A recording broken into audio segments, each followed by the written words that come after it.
আজকে বৃষ্টির মধ্যে ভিজে ভিজে স্কুলে চলে গেলাম, আবার মাঝরাতে উঠে খিচুড়ি রান্না করেও খেলাম। হ্যালো এভরিওয়ান, আসসালামু আলাইকুম। সবাই কেমন আছেন? আশা করি সবাই ভালো আছে। এই তো ঘুম থেকে উঠেই তো দেখি আকাশের অবস্থা খুবই খারাপ, মনে হচ্ছিল যে বৃষ্টি আসবে। মাঝরাতেও কিন্তু বৃষ্টি আসছিল, এখান দিয়ে পানি আছে, আর আকাশটা কিন্তু খুবই সুন্দর লাগতেছে, আর অনেক বাতাসও ছিল। তারপরে আবার আসছি চা বানানোর জন্য। আমি তো এখানে পানি দিয়ে দিয়েছি চুলা, আর এদিকে তো আবার আমি চা পাতা গুলো ঢেলে নিতেছিলাম। কথা বলতে বলতে এদিকে আবার বৃষ্টি চলে আসছে। আজকে তো অনেক বেশি বৃষ্টি নামতেছিল, তো আমি আবার এখন দাঁড়ায় দাঁড়ায় দেখতেছি বৃষ্টি। এখন তো সকাল 6:30 বাজতেছে। তারপরে কাজটা শেষ করে চলে যাচ্ছিলাম স্কুলে। রাস্তাঘাটের অবস্থা এত বেশি খারাপ, কি আর বলবো। বৃষ্টি নামলে তো রাস্তার অবস্থা খুবই খারাপ হয়ে যায়। তো আমরা যাচ্ছিলাম, এখন একটু কম ছিল বৃষ্টি, এই কারণে বেরিয়ে পড়ছি।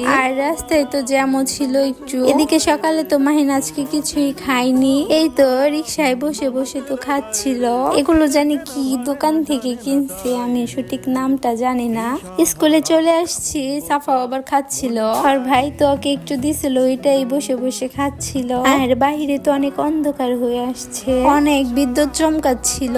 পরে তো আর বৃষ্টি আসে নাই। তারপরে তো স্কুল থেকে বাসায় এসে রান্না বান্না বসিয়ে দিয়েছি। এখানে তো আমি আবার ডাল চচ্চড়ি করতেছিলাম। আমি তো এই চচ্চড়িটা অনেক বেশি পছন্দ করি, এই ডালটা হইলে তো আমার আর কিছুই লাগে না, এটা দিয়ে আমি খেয়ে উঠি। যাই হোক, মাশাআল্লাহ দেখতে কিন্তু অনেক সুন্দর লাগতেছে, খেতেও কিন্তু অনেক বেশি মজা হয়েছিল। এদিকে আবার আমি সবজি কেটে নিচ্ছি। এখানে তো আমি আলু আর বেগুন কেটে নিচ্ছি। এই তো শুটকি মাছগুলো আগে কষিয়ে নিয়েছিলাম, এর মধ্যে তো সবজিগুলো দিয়ে দিতেছি। আর আমার কিন্তু শুটকি মাছ অনেক পছন্দ। অনেকে কিন্তু শুটকি মাছটা খেতে পছন্দ করে না, অনেকে বলে এগুলো পচা মাছ। এই শুটকি গুলো কিন্তু আমি নিজে বানাইছি, পুটির শুটকি গুলো খেতে তো অনেক মজা হয়েছে তরকারিটাও। আর এখানে তো আমি মেহেদি পাতা ভিজিয়ে নিয়েছি, এটা তো ব্লেন্ড করে তারপরে চুলে দিব। ইদানিং তো আমার চুল অনেক বেশি উঠতেছিল, আমার চুলগুলো কিন্তু অনেক পাতলা হয়ে গেছে, তো ভাবলাম একটু মেহেদি দিয়ে দেখি ঠিক হয় কিনা।